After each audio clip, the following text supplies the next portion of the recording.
It's a good win for our team. I thought that our defense was consistent in their play. We didn't defend the load option very well.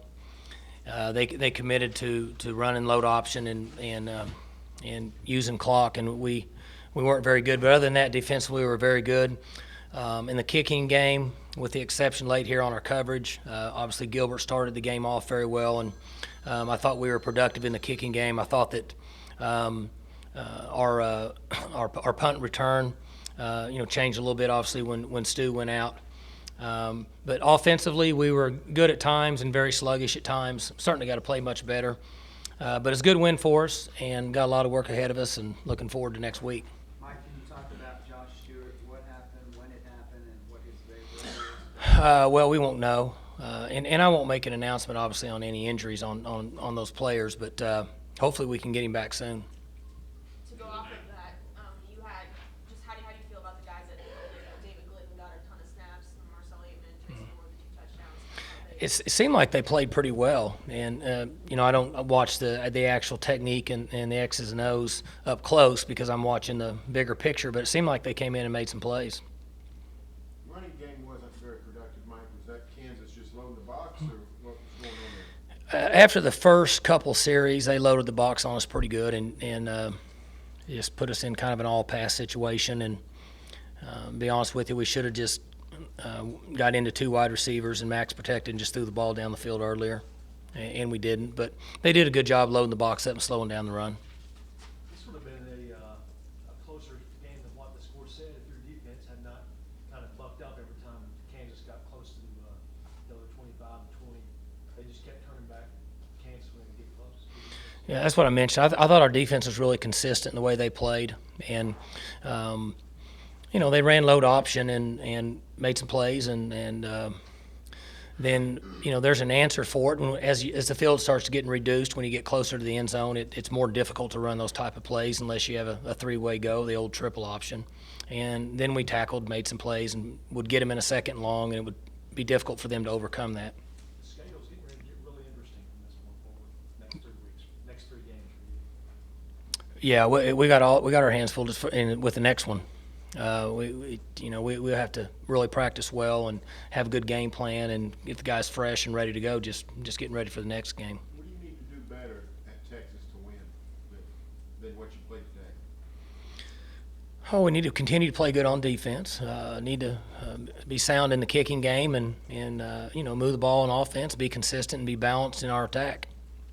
Coach, just your thoughts on Clint's performance? I thought he played good. There was a couple times that we had some errant throws. We failed in protection on 2 of those, and I know we busted 1 route.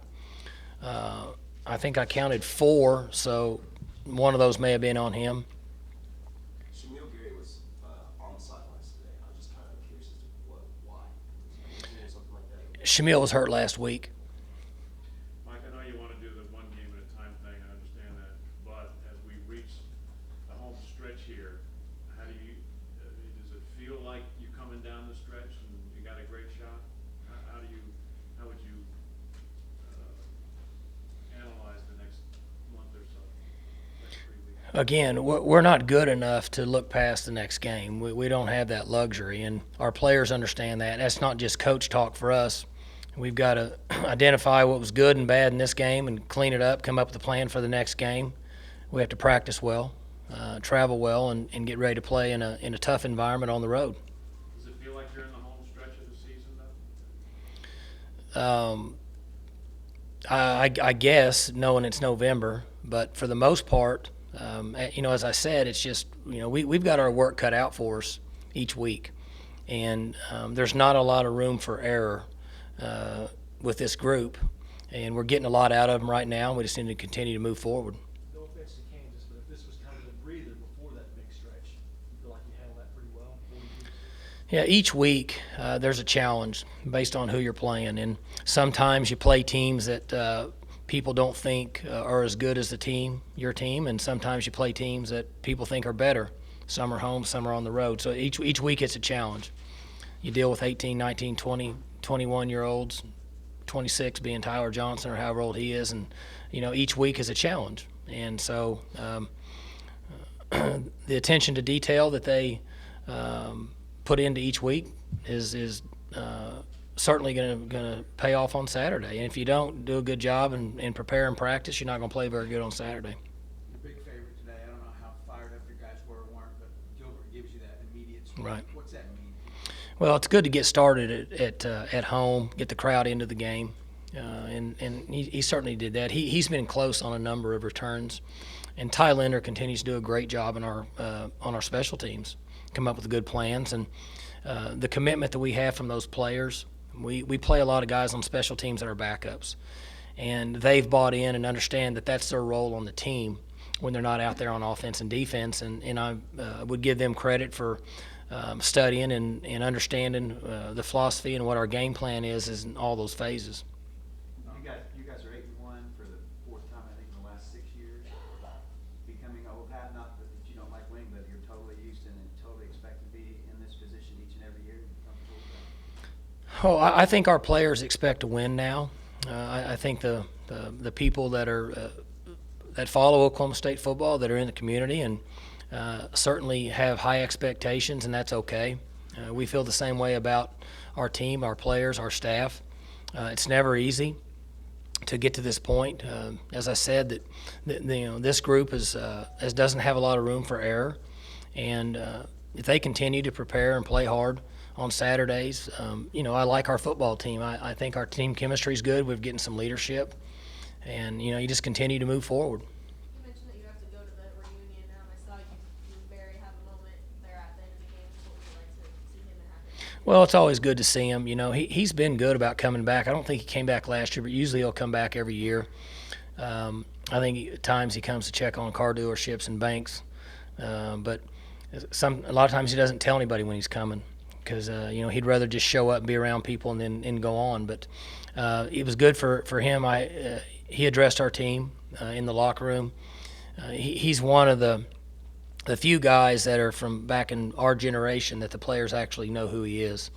They've seen a lot on him and have a lot of respect for the type of person and player he was off the game field, on the practice field. And he did a nice job talking to our team after the game. Can you share with us kind of what he said, paraphrase what he said? It was interesting. A lot of the same things that I tell them, and I guess maybe that's our generation and things we believe in is the ability to practice hard when you get to this point in the season. If you really don't want it, then you don't understand college football. And he also mentioned to them the opportunity they have, and which we tell them all the time, for them to realize and how precious a season is, because they don't come around much. And I've said this many times. We get 13 games.